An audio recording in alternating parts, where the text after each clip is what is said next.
नमस्कार मंडळी, पुन्हा एकदा तुम्हा सर्वांचं आपल्या लाडक्या यूट्यूब चॅनलमध्ये मनापासून स्वागत आहे। हुकुमाची राणी ही मालिकेचा आजचा भाग खूपच मनोरंजक होता। महाडिकांच्या घरी सगळे एकत्र जेवण करत असतात तेव्हा राणी माहेरी आईला भेटायला जाऊ का म्हणून विचारते। त्यावर इंद्रा राणीला सोडायला जाणार असं ठरतं, पण मालती म्हणते की इंद्रा राणीला सोडायला जाईल तर फॅक्टरीकडे त्याचं दुर्लक्ष होईल।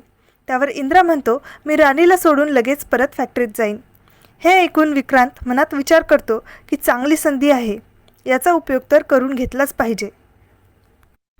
म्हणून तो गजाभाऊला कॉल करून सांगतो की 2 कामं करायची आहेत, माणसं तयार ठेव आणि काम चोखच व्हायला पाहिजे। गजाभाऊ लगेच होकार देतो। इंद्रा आता त्याच्या कारजवळ राणीची वाट पाहत उभा असतो। मनातल्या मनात तो विचार करतो की मी का हो म्हणालो असेल राणीला सोडण्यासाठी।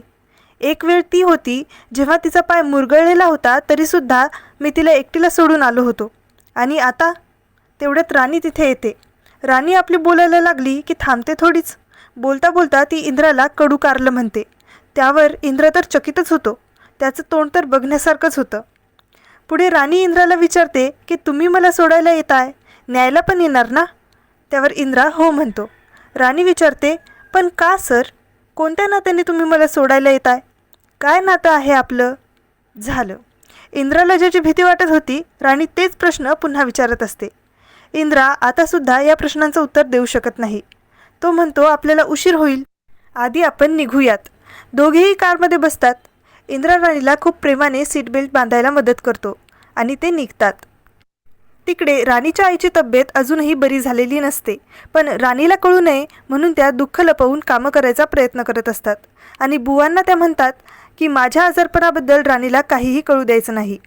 तिकडे 2 माणसं खिळे असलेली लाकडी पट्टी घेऊन इंद्राची गाडी येण्याची वाट पाहत असतात। गाडी येणार तितक्यात ती खिळे असलेली लाकडी फळी तिथे टाकून ते बाजूला लपून बघत बसतात। टायर पंक्चर झालेलं पाहून दोघेही गजाभाऊला कळवायला निघून जातात। इकडे इंद्रा राणीला सोडून परत निघणार तर त्याला कळतं की टायर पंक्चर झाले। राणी म्हणते, देवाची पण इच्छा अशीच दिसते की तुम्ही माझ्यासोबत थांबावं। मग वस्तीतल्या एका दादाला टायर बदलायला सांगून दोघेही राणीच्या घराकडे निघतात। तिकडे गजाभाऊ विक्रांतला सांगतो की इंद्रा आता तास 1.5 तास तरी इथून निघू शकणार नाही।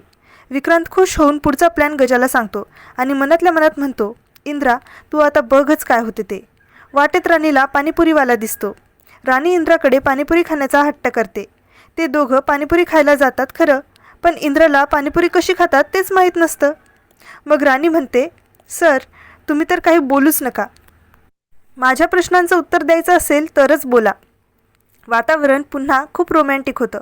बॅकग्राऊंडला मन धागा धागा हे सुंदर गाणं सुरू असतं आणि इंद्रा पुन्हा त्याच्या राणीच्या दुनियेत नवं काहीतरी करण्यात हरवलेला असतो। दोघेही खूप छान त्यांचे गोड क्षण एकमेकांसोबत जगत असतात। इंद्रा पण खूप आनंदात असतो। तिकडे आबा मालतीकडे जाऊन त्यांच्याशी खूप प्रेमाने बोलत असतात। मालतीसुद्धा खूप आनंदात असते।